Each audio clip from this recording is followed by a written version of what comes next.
Si a uno le tocó pues el numerito ese día de ser víctima del delito es porque uno se expuso a él. Bueno, hay que decir una cosa, que si ustedes ven las experiencias de personas que han sido victimizadas por delitos, resulta que hay personas que como que siempre tienen la tendencia a ser víctimas. Entonces vemos personas que no son víctimas una vez, sino dos veces, sino hasta 5 o 10 veces son víctimas, y otras personas que nunca son víctimas. Entonces ahí nos dice, ciertamente, las estadísticas nos dicen que el 40% de la victimización se concentra en 4% de las víctimas. O sea que hay algo que hacen las personas para hacerse víctimas. Y es ahí donde la prevención tiene sentido.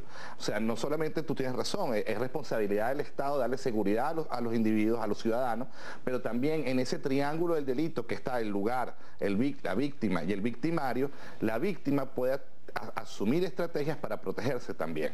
Nos ha pasado a todos que a veces uno ve un atraco y no sabes qué hacer. Y además te da miedo denunciarlo, porque no sabes si tampoco te vieron a ti. ¿Qué puede hacer una persona ante este caso? Bueno, realmente el ciudadano que se vea en presencia de un delito debería ejercer algún tipo de alarma para que las personas del entorno se den cuenta que está sucediendo.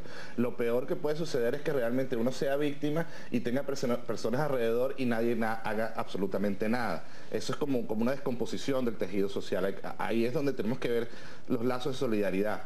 Entre las personas, en que si vemos a alguien que está en una situación difícil, ¿verdad? Podamos hacer, si no podemos ayudarlos porque nos podemos poner en riesgo, que ahí hay un factor muy importante en los niveles de violencia que hoy en día el venezolano afronta frente a la delincuencia, sí podemos hacer alarmas y podemos avisar a los cuerpos de policía, podemos hacer varias cosas que no nos ponen en riesgo. En todo caso, si volvemos al tema de percepción, porque ya ahí no hay prevención, ¿no? Y ahí cuando somos víctimas del delito ya no hay prevención. Recordemos que la prevención, y Eduardo tiene razón, es desde la percepción del victimario. O sea, el victimario piensa como cualquier persona, hace sus cálculos de costo-beneficio.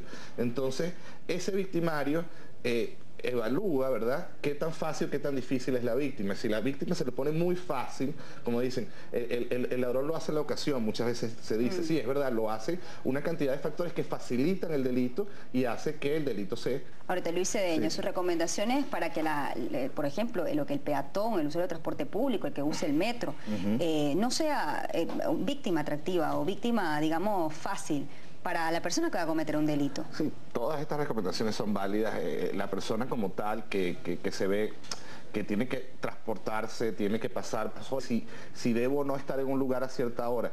Lo que hay que decirle también a la ciudadanía es que no abandonemos el espacio público. El espacio público es un espacio para ser usado por el ciudadano. En la medida que el ciudadano abandona el espacio público, deja de hacer actividad en ese espacio público se hace vulnerable a ser tomado por la delincuencia. Y esto es algo importante que no debemos retraernos hacia nuestro espacio privado, ¿verdad?, y abandonar el espacio público. Ciertamente todas estas recomendaciones son válidas, pero no abandonar el espacio público, porque es el espacio público es donde nos hacemos ciudadanos y donde nos encontramos con nuestros semejantes en ese espacio. Entonces, más allá de que ciertamente hay que tener todas estas cuestiones de prevención, el hecho de que un espacio público esté ocupado previene el delito también. Tengo que tocar el tema del 30% de los venezolanos está dispuesto a tener un arma de fuego, un poco para protegerse del delito, pero ¿es sinónimo realmente tener un arma de prevención del delito? No, realmente tener un arma... El ciudadano común tener un arma en lo que es el espacio público, así como que si estuviésemos en el viejo oeste, realmente es un contrasentido y lo pone en muchísima vulnerabilidad y peligro frente a un acto delictivo.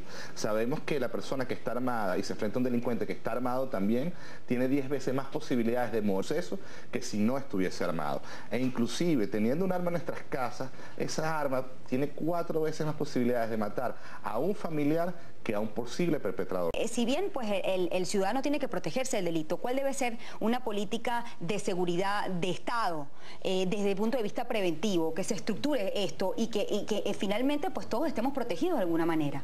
Bueno, las políticas que creemos nosotros funcionan, y esto lo hemos hecho en estudios en Paz Activa, son las que realmente se generan desde la base, desde las comunidades. Cada comunidad entiende básicamente cuáles son sus problemas de seguridad ciudadana y por lo general tienen inclusive, digamos que formas innovadoras de atacarlas. Ya conocemos digamos, los experimentos exitosos, por ejemplo, de las madres de Catuche. En Catuche desde hace 4 años no se dispara un solo tiro, no hay muertos allí. Son iniciativas que vinieron justamente de la comunidad, ¿verdad? Y fueron implementadas a través digamos, estrategias innovadoras que lograron prevenir contra la violencia. Entonces, en cuanto a las políticas de Estado, ¿verdad? Las políticas de Estado tienen que considerar que no se pueden generar esas políticas aquí arriba, sino que tienen que surgir desde las comunidades, ¿verdad? En una participación activa de la construcción de las posibles soluciones de seguridad ciudadana para que luego el Estado coadyuve a impulsar esas iniciativas.